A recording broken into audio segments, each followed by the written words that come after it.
Jadi, baru-baru ini aku memutuskan menjual penyedot debuku yang cuma bisa mengumpulkan debu saja. Oke, faktanya rata-rata setiap rumah mengumpulkan sekitar 18 kg debu per tahun. Tunggu, itu tidak lucu. Itu seberat 2 ekor anjing Dachshund atau 4 ekor kucing. Oke, cukup. Salah satu mitos paling terkenal soal debu adalah sel-sel kulitmu mendominasi komposisi debu di rumahmu. Hei, kamu ingat lagu Butiran Debu? Ya, lagu itu sedih sih, tetapi pada kenyataannya, debu mempunyai struktur yang jauh lebih rumit. 2/3 dari debu di rumahmu datang dari luar, dari lumpur, tanah, dan jamur yang menempel pada kakimu. Juga dari serbuk sari, spora, polutan buatan manusia, dan partikel-partikel lain yang terbawa udara dan menempel pada pakaian, rambut, kulit, dan tas belanjamu. Artinya kamu jorok juga ya. Meskipun tidak pernah meninggalkan rumah, kamu pasti membuka jendela untuk mendapatkan udara segar. Saat itulah semakin banyak debu yang masuk, apalagi jika ada pepohonan tepat di depan jendelamu. Kamu akan memperoleh debu tambahan dari bulu burung dan tungau. 1/3 sisanya berasal dari bulu karpet, serat pakaian, hewan peliharaan, dan bahkan makananmu. Serpihan serat dan remah makan siangmu juga berkontribusi terhadap komposisi debu. Belum lagi karpet, permadani, gorden, tirai, handuk, dan perabot berlapis kain. Pakaianmu meluruhkan serat yang berubah jadi debu. Situasinya akan semakin parah jika memakai pelembut pakaian. Pelembut pakaian melapisi serat kain dengan bau harum dan kelembutan ekstra. Lapisan inilah yang akan mengelupas menjadi lebih banyak debu. Jika hewan peliharaanmu keluar rumah, mereka akan membawa pulang serbuk sari dan spora jamur pada bulu mereka. Bahkan di dalam rumah sekalipun, mereka bisa meninggalkan air liur kering di seluruh penjuru rumah. Ketika hewan peliharaan menjilati tubuhnya, bulu-bulunya rontok dan berubah jadi debu. Bulu kucing paling mudah menempel. Jadi, jika kamu kedatangan tamu yang punya kucing, bahkan rumahmu yang tanpa hewan peliharaan sekalipun akan mendapatkan sumber debu baru. Jangan lupa, air liur kering adalah sumber alergen terburuk dari hewan peliharaan. Dan ya, kamu juga merupakan sumber debu. Walaupun prosentasenya memang sangat kecil, kamu meluruhkan banyak kulit mati sepanjang hari setiap harinya. Kulit beregenerasi setiap 4-5 minggu. Dan dalam seminggu, berat semua kulit mati yang luruh hampir sama dengan berat sebuah kunci mobil. Syukurlah, sebagian besar serpihan kulitmu berakhir di saluran pembuangan air saat kamu mandi. Sebagian menempel di kasur dan bantalmu, serta pada perabot dan karpet. Ketika kamu menyentuh permukaan benda-benda ini, serpihan kulitmu pun memulai perjalanan seru di sekitar ruangan. Serpihan ini terus berpindah sampai menetap di permukaan baru atau kembali ke tempat asalnya. Rambutmu juga turut serta dalam memproduksi debu. Saat rontok, rambut yang kecil hancur menjadi partikel yang lebih kecil dan berakhir sebagai debu. Bukan hanya rambut yang berasal dari kepalamu, tetapi juga alis dan bulu matamu. Produk perawatan rambut dan kulit seperti gel dan spray juga berkontribusi terhadap produksi debu di rumahmu, yaitu saat produk perawatan ini mengelupas menjadi partikel-partikel yang lebih kecil. Bahkan cat kuku yang hancur juga bisa menjadi debu. Serpihan kulit mati ini menjadi makanan tungau debu. Makhluk kecil tak berwarna yang ukurannya kurang dari 1/10 ukuran semut. Makhluk ini punya 8 kaki, tidak punya mata, tapi memiliki indera penciuman yang tajam untuk mendapatkan makanan dan mencari tempat untuk bertelur. Mereka makan kulit binatang, bulu hewan peliharaan, dan beberapa jenis jamur. Tempat makan favorit mereka adalah tempat tidurmu. Di situ hangat, gelap, dan agak lembab. Cocok sekali untuk berkembang biak. Semakin banyak mereka makan, semakin cepat mereka tumbuh. Saat tumbuh, ada cangkang terbentuk di atas tubuh mereka. Dan jika saatnya berganti cangkang tiba, cangkang ini akan menjadi debu di rumahmu. Ya, saat siklus hidup tungau debu berakhir, tubuhnya juga ikut menjadi debu. Satu-satunya cara membasmi tungau debu adalah dengan menutup tempat tidurmu dengan pelindung kasur bebas tungau dan mencuci spray dengan air hangat setiap minggu atau membekukannya. Tetapi ingat, ini hanya membantumu mengatasi satu sumber debu saja. Meskipun kamu membersihkan dan menyedot debu di seluruh rumahmu setiap hari dan mengawasi semua pergerakan hewan peliharaanmu, debu-debu ini akan tetap ada. Kamu dan hewan peliharaanmu bisa mengidap alergi, pilek, gatal-gatal, mata merah, batuk, dan bersin-bersin karenanya. Debu bisa berupa partikel padat atau titik-titik air yang cukup kecil sehingga bisa masuk ke paru-paru atau bahkan aliran darahmu. Ini bisa menyebabkan masalah kesehatan yang lebih serius dari sekedar alergi. Biasanya ini terjadi pada debu industri, contohnya yang berasal dari mesin diesel. Ruangan yang penuh dengan barang elektronik selalu mengundang lebih banyak debu. Jika jumlahnya terus bertambah, debu dapat merusak kabel dan membuat macet slot ekspansi motherboard. Gadget bisa menjadi terlalu panas, koneksi semakin buruk, dan biaya perbaikan menjadi semakin mahal. Jangan lupa, ada juga debu di luar ruangan. Sumbernya kurang lebih sama, yaitu partikel tanah, serbuk sari, partikel ban, serangga, dan lain-lain. Oh ya, kandungan debu tidak sama di seluruh dunia. Komposisinya bisa seunik sidik jarimu. Debu bisa mengandung kuarsa, batu bara, atau abu vulkanik dari udara dengan persentase yang berbeda-beda. Jika kamu tinggal di kawasan pesisir atau gurun, akan ada lebih banyak debu yang berasal dari pasir dan angin. Debu tampak tak berguna, jadi kenapa tidak menutup saja seluruh planet dengan bahan bebas tungau atau membekukannya, atau mencari cara lain untuk menyingkirkan debu selamanya? Mari berandai-andai itu bisa dilakukan. Seluruh debu di dunia menghilang. Wush! Kamu keluar menuju halaman belakang untuk merayakan dan melihat matahari terbenam. Tidak ada awan di langit. Wah, pemandangan yang indah. Tapi, tidak ada lagi perpaduan warna merah muda, oranye, dan ungu di langit seperti biasanya. Semua warna itu tampak memudar.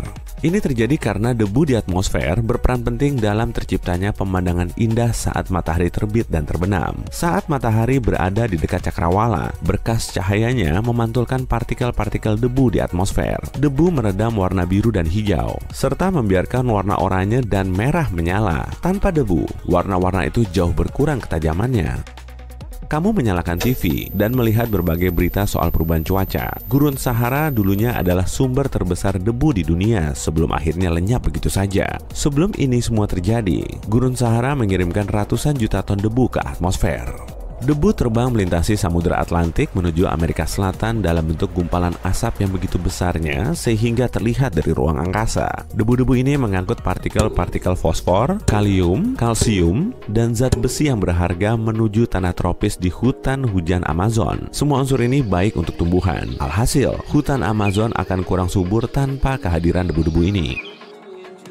Debu Sahara juga membawa zat besi ke lautan yang membantu ganggang laut berkembang dan menjadikan lautan lebih produktif. Hilangnya debu berpengaruh terhadap pendinginan daratan, suhu udara, dan curah hujan. Ketika terperangkap di udara, debu mengunci panas dan menjadikan permukaan di bawahnya lebih hangat.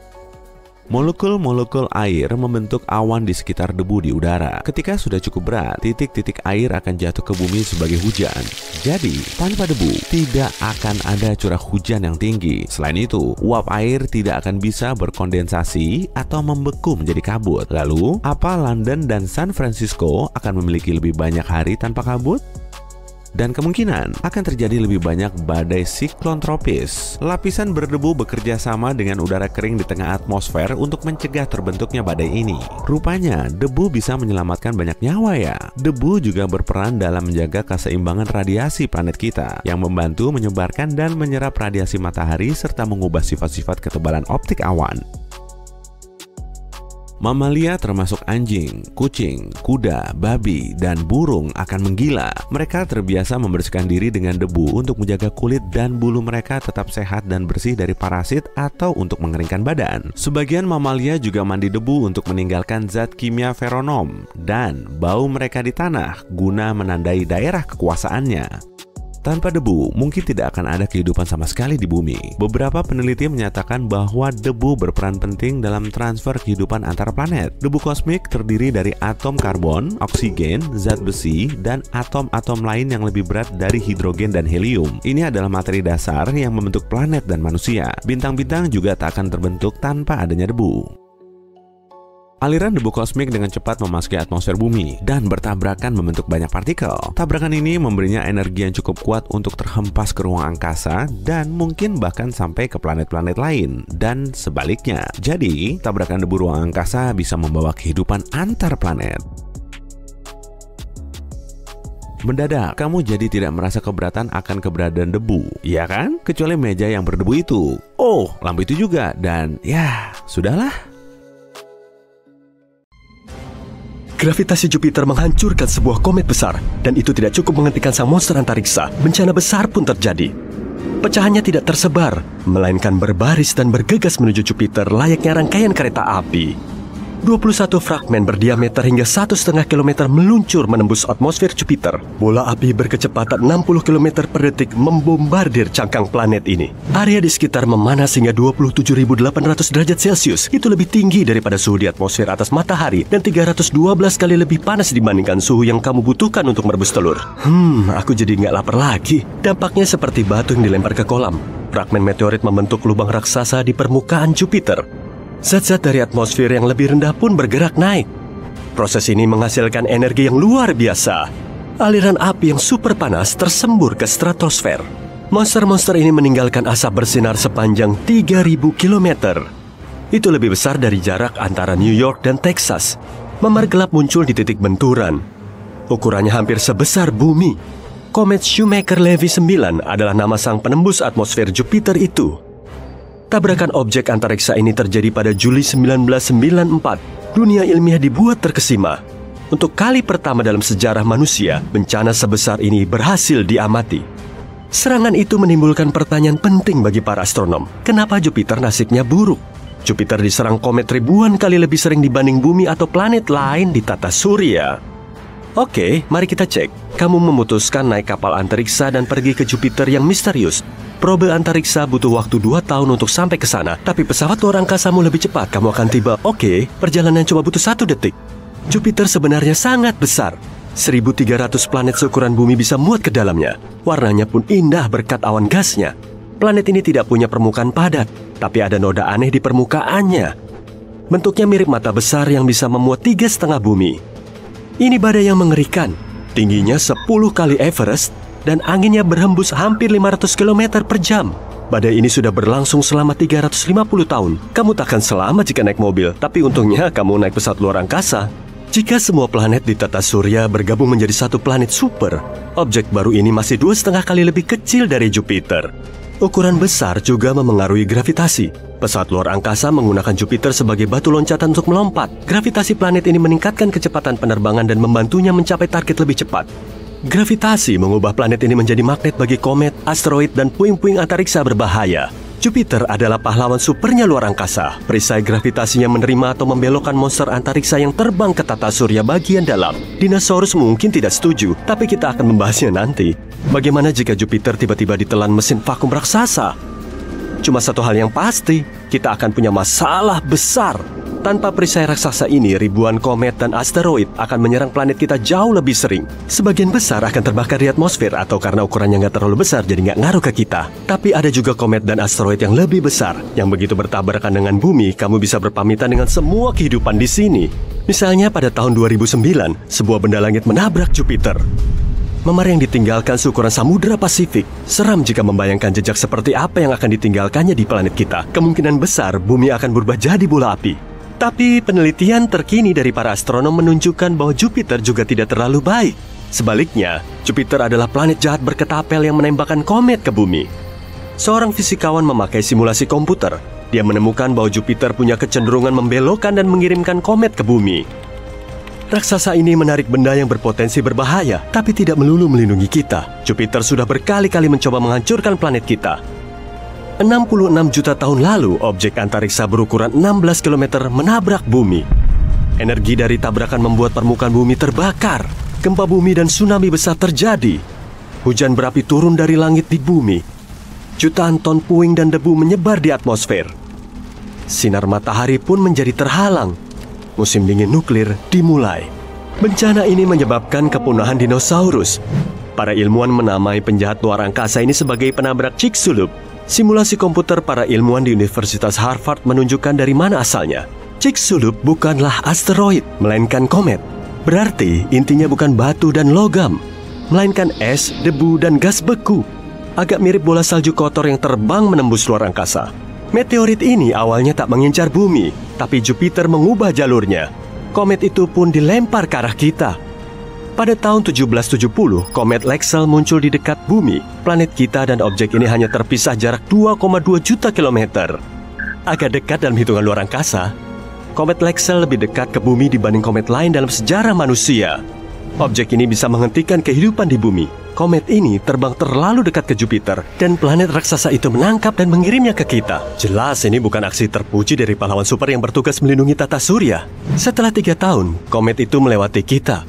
Terbang 2 kali mengitari matahari dan kembali ke Jupiter seperti bumerang. Kali ini raksasa itu mendorong komet ini keluar dari tata surya. Tapi jangan salahkan Jupiter. Para ilmuwan meyakini tanpa planet gas raksasa ini kehidupan di bumi kemungkinan besar takkan pernah ada. Jupiter mengirim meteorit ke arah bumi yang membawa molekul organik dan air. Meteorit ini ibarat fondasi kehidupan awal di bumi. Tak ada yang tahu kalau komet datang dengan bawaan berharga tanpa Jupiter dan gravitasi berbahayanya. Kalau kamu terbang jauh dari bumi ke tengah tata surya, kamu akan melihat matahari. 8 planet terbang mengitari bintang ini. Ada sabuk berisi lebih dari 1 juta asteroid di antara Mars dan Jupiter. Satu teori mengatakan pada awal-awal keberadaan tata surya hanya matahari yang ada di sini. Awan batu dan debu mengelilinginya.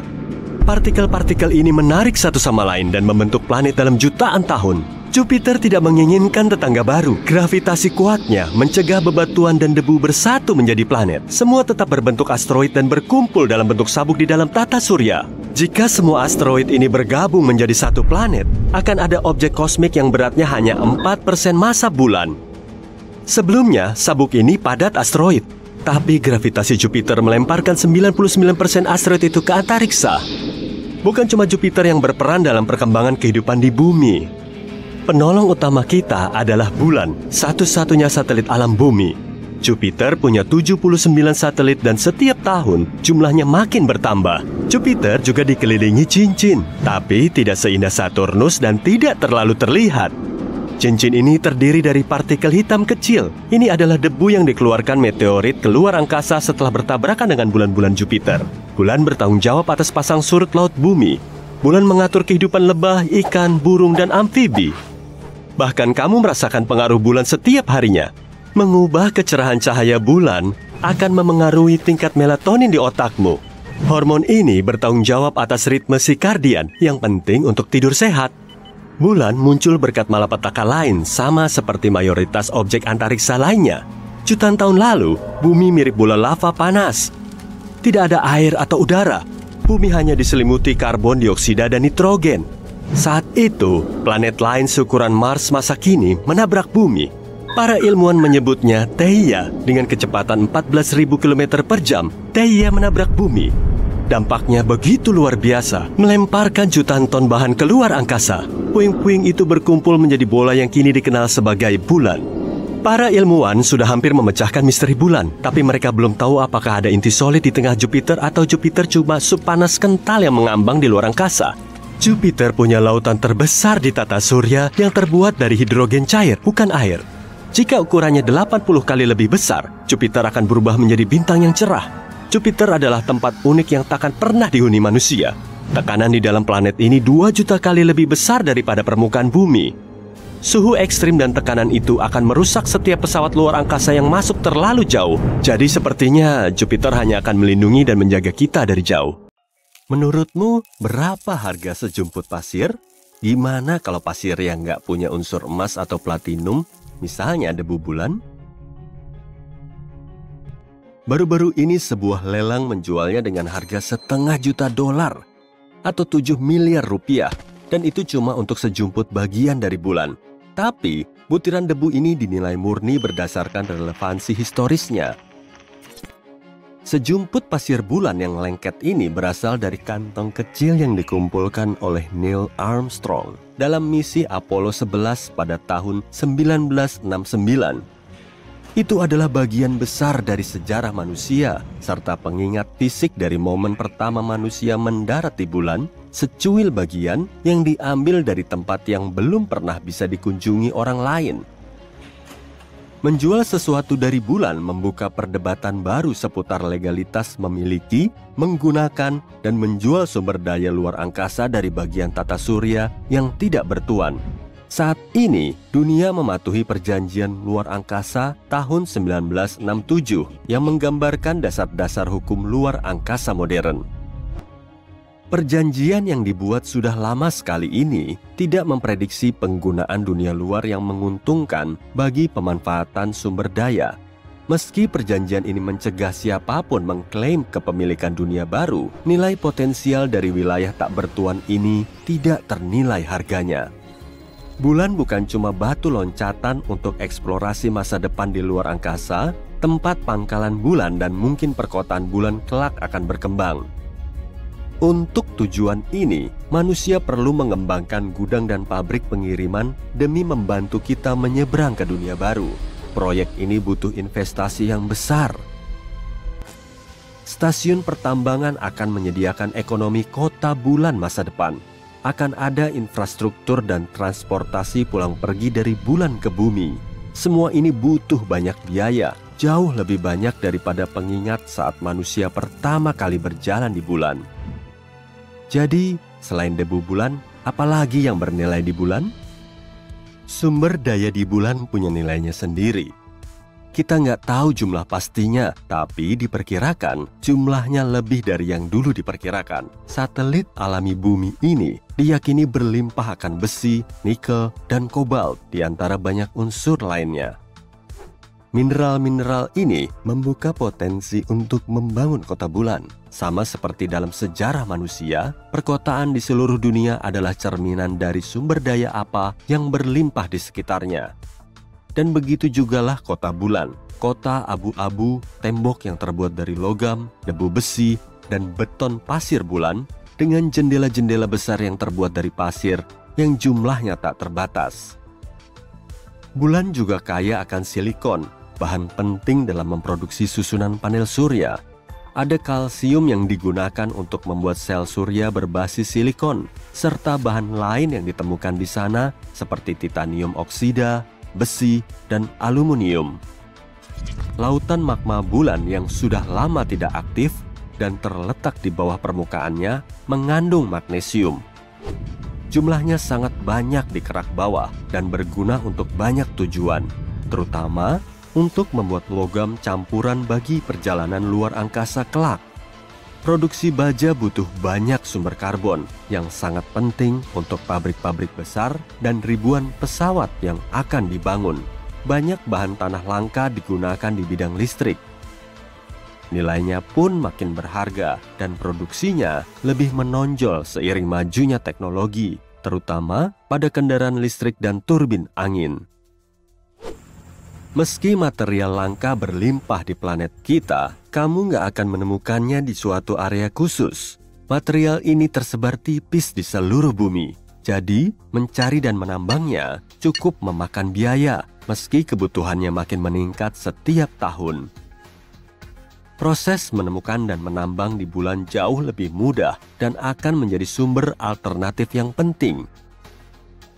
Nitrogen dan karbon adalah elemen penting untuk mendukung kolonisasi manusia dan pertanian, serta memastikan bulan bukan cuma layak huni, tapi juga punya pasokan makanan konstan. Kita bisa mendapatkannya di kerak luar bulan. Jadi, bertani bisa dilakukan di sana, di dalam biosfer yang tersegel. Menambang logam adalah proses yang sulit, tapi hasilnya sepadan. Bukan cuma karena nilainya, tapi juga karena produk sampingan berharga yang bisa kamu dapatkan dalam proses ekstraksinya. Bentuknya bisa berupa oksigen untuk membuat udara layak hirup di dalam kota, juga hidrogen untuk memastikan ketersediaan air bagi tanaman dan untuk minum. Sumber daya yang berharga bukan cuma datang dari balik permukaan bulan. Potensi tenaga suryanya juga sangat besar, sehingga bisa memastikan pemungutan gelombang surya untuk menghidupi kota bulan. Fakta bahwa bulan tidak punya atmosfer tebal dan tidak ada gangguan cuaca menghilangkan hambatan utama yang ada di bumi. Energi yang diciptakan mungkin cukup untuk semua kebutuhan di bulan. Dan dalam jangka pendek juga bisa membantu menyelesaikan banyak masalah listrik di bumi. Mengekstraksi sumber daya dan kebutuhan manufaktur akan signifikan seiring berjalannya waktu. Saat kota bulan makin tumbuh dan manusia menjangkau lebih jauh keluar angkasa, kita akan butuh lebih banyak energi. Hasil pabrik dan produksi di bulan akan menjadi sangat detail, sehingga butuh sumber alternatif sebagai cadangan. Fusi bertenaga atom akan menjadi sumber energi yang penting tanpa produk sampingan berbahaya. Ini akan lebih aman daripada teknologi saat ini yang menggunakan uranium. Memberi tenaga ke fusi semacam ini akan membutuhkan sumber daya paling berharga yang ada di bulan, yaitu helium-3. Bukan cuma ada di bulan, helium-3 juga bisa ditemukan di bumi, tapi jumlahnya sangat terbatas karena medan magnet bumi yang kuat.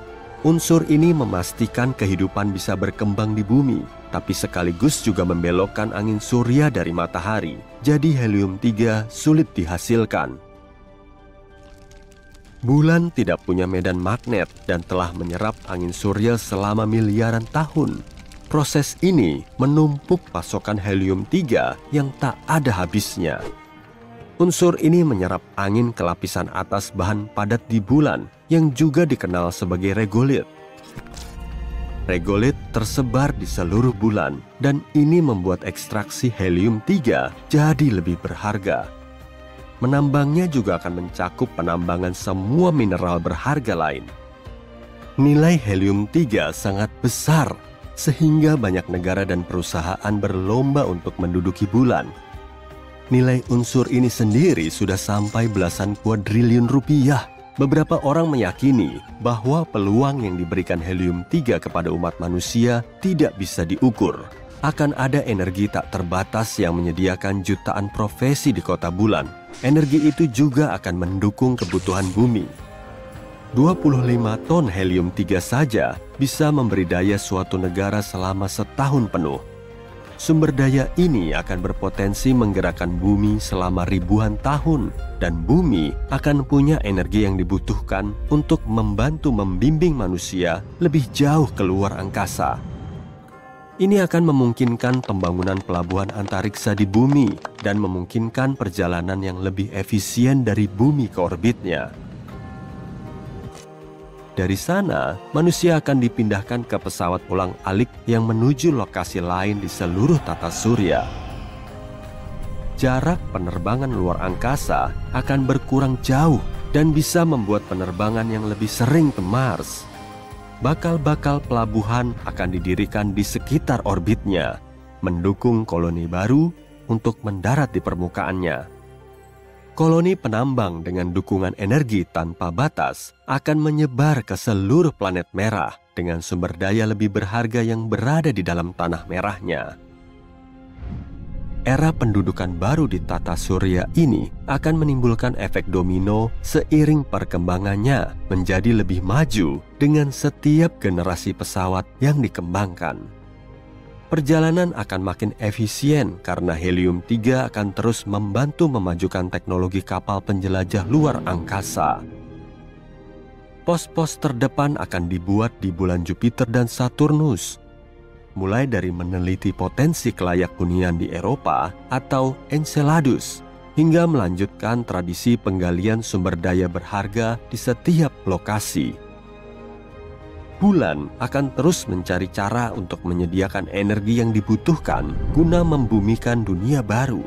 Ini akan membantu menghangatkan Mars dan memberi daya pada medan magnet buatan. Ini juga akan membantu pembangunan reflektor besar yang bisa mendinginkan Venus. Semua ini akan menjadi dasar untuk menciptakan lokasi yang lebih layak huni bagi generasi manusia masa depan. Semua berkat sumber energi awal dari bulan. Sulit untuk menentukan harga keseluruhan materi yang ada di bulan, meski kamu tahu ada nilai dalam memanen sumber dayanya. Nilai dari debu bulan tidak bisa ditentukan oleh angka, melainkan oleh potensinya dalam memengaruhi apa yang bisa diciptakan manusia, seraya kita terus berkembang sebagai suatu spesies. Fomalhaut b, planet yang satu ini emang aneh banget. Bukan karena namanya sih, tapi karena telah hilang secara misterius. Planet ini pertama kali difoto pada tahun 2008 dan kala itu menjadi sensasi. Ilmuwan memperkirakannya sebagai eksoplanet raksasa, tapi ternyata masanya kecil dan terus runtuh menjadi serpian debu. Gerak-geriknya mirip awan debu masif. Gliese 1214b yang menawan ini berada di lingkungan beruap. Uap kan berasal dari air. Bener banget. Planet ini memang dipenuhi dengan zat mirip air. Suhunya berkisar antara 120 sampai 280 derajat Celcius, jauh lebih panas dari planet kita. Wujudnya juga berupa planet laut, tapi sayangnya informasi mengenai planet ini masih sangat sedikit sejak ditemukan pertama kali pada tahun 2009 lalu. Kalau kamu mau nyoba pengalaman langsung berjalan di atas es dan batu bara panas sekaligus, datang aja ke Gliese 436b. Jaraknya sangat dekat dengan bintang induknya, sehingga eksoplanet seukuran Neptunus ini punya suhu haut lebih panas dari oven yang menyala. Meski tertutup es, permukaannya terus membara setiap waktu. Es ini sangat padat karena gravitasi Gliese 436b sangat kuat, sehingga tetap beku dalam kondisi ekstrim.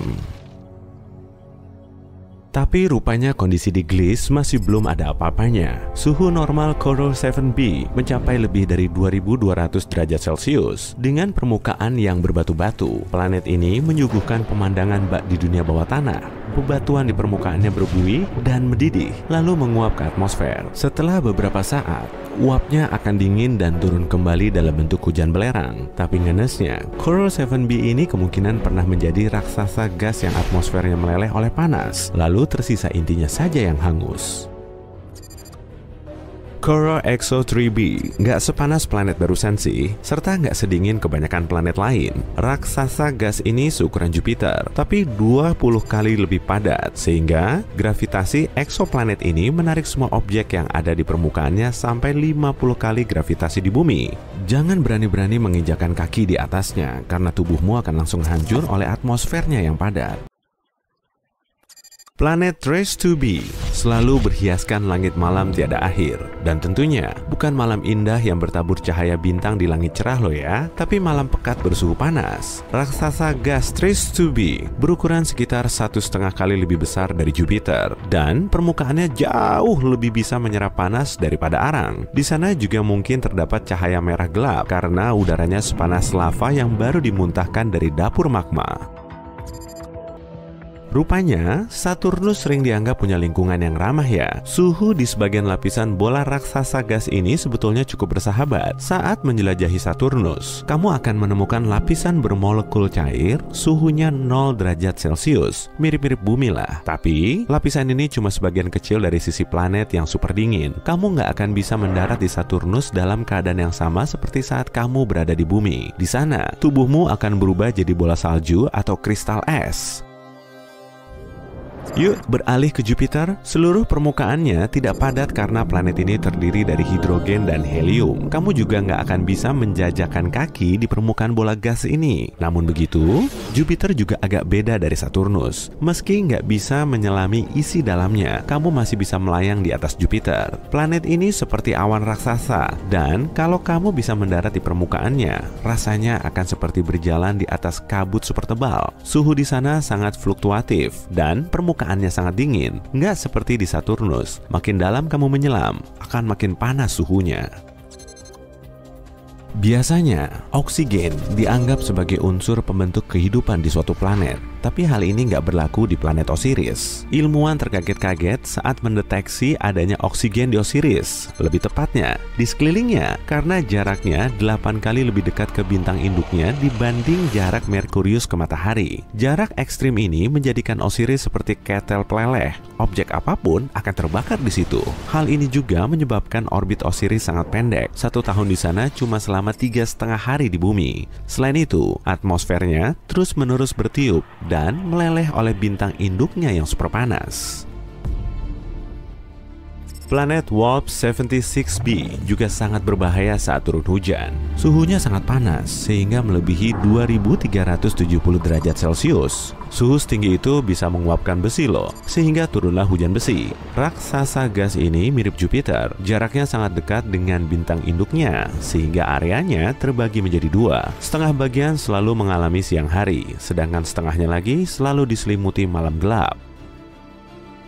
Nih, kenalan sama Warp 12b, salah satu planet teraneh sekaligus terengenes di luar sana. Gravitasinya sendiri plus bintang induknya sangat kuat. Sebagian besar zat penyusunnya juga terdiri dari gas. Akibatnya, si bintang induk perlahan mulai melahap planet ini. Warp 12b juga perlahan berubah bentuk menyerupai telur dan memanjang menuju ke arah si bintang rakus. Dalam 10 juta tahun lagi, planet ini tentu sudah nggak bisa berkutik lagi saat ditelan bintang induknya. Daftar planet teraneh belum lengkap kalau kita belum nyebutin Venus, kembaran bumi yang jahat, iya kan? Atmosfer planet kedua dari matahari ini sangat pekat dan penuh dengan awan, sehingga permukaannya jauh lebih panas dari Merkurius, meski jaraknya ke matahari lebih jauh. Letusan gunung berapi selalu terjadi di Venus, dan gravitasinya hampir 100 kali lebih kuat dari gravitasi kita. Kamu ingat awan yang kusebutin tadi kan? Awan itu tidak terbuat dari air, tapi asam sulfat. Zat ini berkondensasi lalu mengguyur permukaannya. Meskipun kamu cukup bernyali untuk menembus awan itu, kemungkinan kamu nggak akan bisa, karena kecepatan angin di Venus sengebut badai tropis paling kuat di bumi. Ada satu lagi planet dingin yang namanya nggak mau kusebutin. Meski bintang induknya nggak begitu jauh, katai merah kecil ini agak dingin. Cahaya dan panas dari sang bintang hampir tidak sampai ke planet ini. Suhunya juga super dingin, yaitu minus 223 derajat Celcius. Itu sih cuma beberapa derajat di atas titik nol mutlak. Akibatnya, eksoplanet ini gelap, suram, dan tertutup oleh es abadi. Tapi, kalau punya inti batuan, planet ini kemungkinan akan menghasilkan sedikit panas kok. Jadi, kita bisa tuh kalau mau membangun hotel spa thermal untuk para penjelajah luar angkasa. Planet berikutnya juga susah disebut. Lihat di layar aja lah ya. Cuma eksoplanet ini yang berada dalam orbit bintang induknya. Kalau dilihat sekilas memang cukup cantik. Di permukaannya terdapat pusaran biru dan putih yang membentuk pola menawan. Tapi warna cantik ini sebetulnya berasal dari partikel silikat keras di atmosfernya. Dengan kata lain, di sana terjadi hujan kaca. Dan parahnya lagi, kecepatan angin di planet ini mencapai 8.700 km per jam atau hampir 7 Mach. Sebagai pembandingnya, kecepatan angin terkencang di bumi cuma 409 km per jam atau 120 kali lebih lemah. Kaca yang berterbangan di langitnya juga bergerak secara horizontal dalam kecepatan hipersonik. Tentunya bisa mencabik-cabik semua objek yang ada di sekitarnya. Ampun, namanya panjang banget. Baca sendiri aja lah ya. Planet pengembara ini kita sebut saja SIMP. Diperkirakan memiliki aurora terindah di jagat raya ini. Wah, aurora borealis, jangan minder gitu dong. Di Medium, berlokasi sekitar 50 tahun cahaya dari tata surya kita. Planet ini tidak layak dihuni oleh makhluk hidup apapun. Posisinya terkunci oleh gaya pasang surut bintang induknya, sehingga salah satu sisinya selalu menghadap ke bintangnya, sedangkan sisi satunya selalu berada di belakang. Sisi yang panas, bersuhu lebih dari 980 derajat Celcius, dan selalu ditiup angin dengan kecepatan sampai 965 km per jam. Meskipun termasuk raksasa gas, di Medium mengandung banyak besi yang meleleh dan menguap di atmosfer lalu membentuk awan. Dan saat awannya mulai dingin, akan jatuh sebagai hujan besi cair. Dalam sistem bintang 55 Cancri, ada 5 planet. 4 diantaranya merupakan raksasa gas mirip Jupiter dan Saturnus. Tapi planet yang kelima, atau kita sebut saja sebagai planet pertama, karena paling dekat dengan bintang induknya, memang beda dari yang lain. 55 Cancri A sangat dekat dengan si bintang induk sehingga setengah sisinya mengalami gelap abadi. Cuma satu sisinya yang menghadap ke bintang tersebut. Di antara kedua sisinya juga terdapat zona senja atau semburat tipis yang agak redup. Sistem ini punya 3 eksoplanet. Ketiganya perlahan dihancurkan oleh bintangnya sendiri. Jelas saja, bintang itu bukan sembarang bintang, tapi pulsar atau inti bintang yang berputar sangat cepat. Akibatnya, terciptalah gelombang elektromagnetik ke berbagai penjuru yang bisa berotasi hingga ribuan kali per detik. Kemudian, semua planet yang mengorbit bintang mati ini akan ditelan dan akhirnya benar-benar lenyap.